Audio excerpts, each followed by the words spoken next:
at saya na hatid ng Kapaskuhan. Ang mga makukulay na ilaw, liwanag ng ilaw ay simbolo ng pag-asa, kapayapaan at pagmamahal. Ang Pasko at Christmas tree ay pinapahalagahan sa buong mundo, kung kaya't ang ating Christmas tree ay may bibingka, ilaw ng mga parol, caroling, pagbibigayan ng mga aginaldo at mga pagsasama-sama ng mga pamilya na may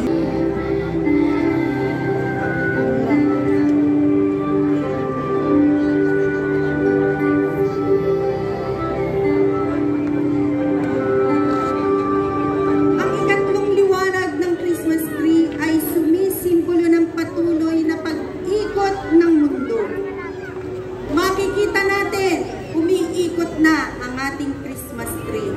Nangangahulugan ng daloy ng buhay.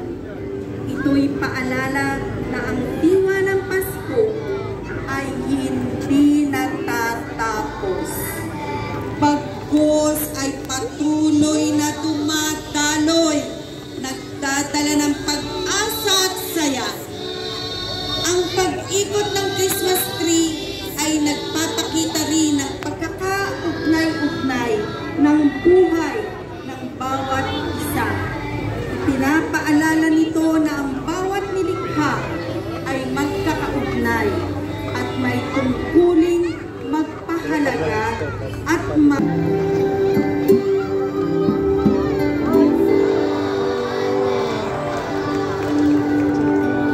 ang panghuli, ang ika-4 na liwanag ng Christmas tree ay sumisimbolo ng busilak. Busilak na puso at damdamin. Ito ay paalala ng kabutihan, katapatan, pagbibigayan at pagmamahalan na siyang tunay na diwa ng Pasko. Ang puting ilaw ng Christmas tree ay simbolo ng pag-asa at kalinisan. Ito ay sumasalamin sa pusilak na damdamin at pagkakaisa ng mga Rizaleño. Kabilang narito ang mga mamamayan ng pinangunan. Gayon din ang mga namumuno sa ating lalawigan na patuloy nagbibigay ng malasakit, tulong at tapat na serbisyo sa bawat Rizaleño.